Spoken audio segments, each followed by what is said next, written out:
but it led to a very different assessment of where internationalism emerges and how that gets shaped.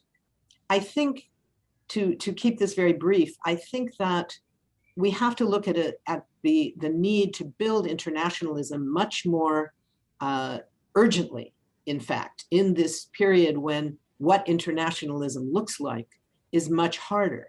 When we don't have socialist-led and progressive institutions that are fighting back against US imperialism militarily as well. There are military challenges and there are progressive forces, women's organizations, trade unions, all the counterparts, if you will, of progressive forces everywhere else, but they're not the same forces. That's not who's doing the fighting. And that makes it much more complicated.